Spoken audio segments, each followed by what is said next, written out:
This is John W. Whitehead, author of Battlefield America, The War on the American People, bringing you a message about the state of our nation.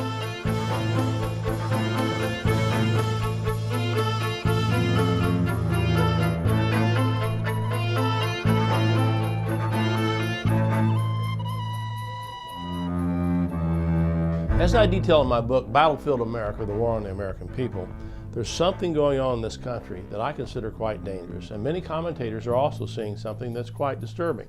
As we are seeing military exercises carried out in the United States, the Jade Helm exercises, which are being conducted in Texas, part of Utah, Southern California, where the military, working with the local police, is creating so-called hostile territories, where the so-called people that they're fighting, enemy combatants or extremists or terrorists, are the American people, anticipating some kind of resistance or uprising in America.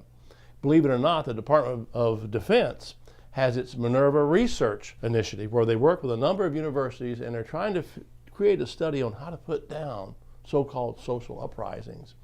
Studying the word social uprisings in the reports, I noticed something that was a little disturbing. A social uprising to the people running the United States government now is free speech activity. Martin Luther King, for example, would have been studied under this study to show how maybe they could have stopped what this great American was doing.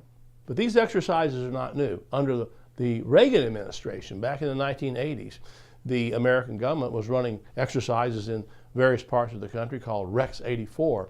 Same goal, anticipating a possible uprising in the United States. We're dealing with an institution that is composed of a lot of paranoid people. Let me give you a few examples.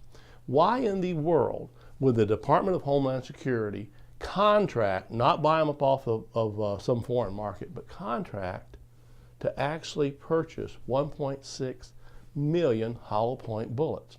Hollow point bullets explode on contact. They violate international law. But we have agents in the United States running around with hollow point bullets. The average Department of Homeland Security trooper, if you want to call them that, or government agency on American soil has 3 times the amount of ammunition that a foot soldier in Afghanistan has. The Social Security Administration purchased, they said, almost 200,000 hollow point bullets. In a press release, they stated, to be passed out to 41 locations across America. Who's carrying these bullets around America? It has to be a little bit scary, folks. All the major federal agencies have SWAT teams. The IRS, the Department of Education actually does SWAT team raids for overdue loans. 80,000 SWAT team raids now occurring across the United States in America, where black-clad troopers, some people might call them police, are crashing through doors. American citizens are getting shot, some killed, kids have been killed, burned, dogs always getting shot. Why are they doing that? Even a study of Nazi Germany, which I do in my book, Battlefield America, The War on the American People, shows the Nazis didn't even do that. They worked with snitches, and we're finding that to be true in our country as well, people reporting other people. So we're seeing a new phenomenon here. So what are we dealing with? A recent Princeton University study in conjunction with Northwestern University concluded, a very detailed study, that what we live in this country is what's called an oligarchy.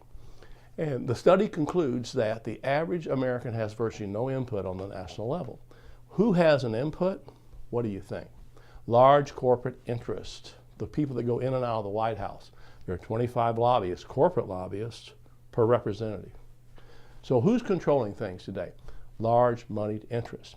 That's why you're seeing $4.5 billion worth of military equipment flowing to local police in our country. I mean, handed out by the Department of Homeland Security. What in the world does the state of Florida need 36 grenade launchers for and 40 mine-resistant armor protection vehicles? Why does the state of Texas need 70-some mine-resistant armor protection vehicles used, by the way, in foreign wars by the American troops? Why do they need those? And in Texas, $24.3 million worth of Black Hawk helicopters and other aircraft to fight wars with. So the question is, what's being anticipated here? At the same time, we have to understand this. The statistics show, these are FBI statistics, that crime in America, violent crime, is at a 40-year low.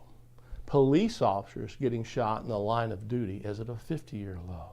So, what are we looking at here, and what do we need to do? Well, first of all, I'm telling people, if you want to change this country now, my opinion is we don't have much longer. We're in a transition period now. In fact, history shows that when you see armed governments and violence toward the citizenry, it's a transition phase into a totalitarian regime, or let's put authoritarian regime. But I would say totalitarian because the NSA, all the intelligence agencies know everything we're doing electronically from your bank records. The local police have Stingray devices in their cars. They drive by your home and download everything that's on your cell phone, and they track you for the rest of your life. So we're going to be dealing with a totalitarian government. What can we do? I'm telling people to get involved in their local governments. And I'm not saying just get involved. If your local government is not responding to what the federal government's doing, sending troops into your local neighborhood, your local government's not resisting the National Defense Authorization Act, which allows the president to label someone an extremist, have the military come in and remove them and put them in a detention camp where they can't see their lawyer or families. Two states have actually said that we're not going to follow that. We're nullifying that. We're not going to let our police work with the federal government in doing that. So changes can be made. I often say three of the most beautiful words in the English language are this: we the people. Where does that come from? The United States Constitution. We are the government. So if you want to see change, I'd say get down to your local governing bodies, get them active, and start saying no to some of these programs. That's what democracy is all about. So, as I often say, folks, the future of freedom is up to you. For more information about the Rutherford Institute, visit us at www.rutherford.org.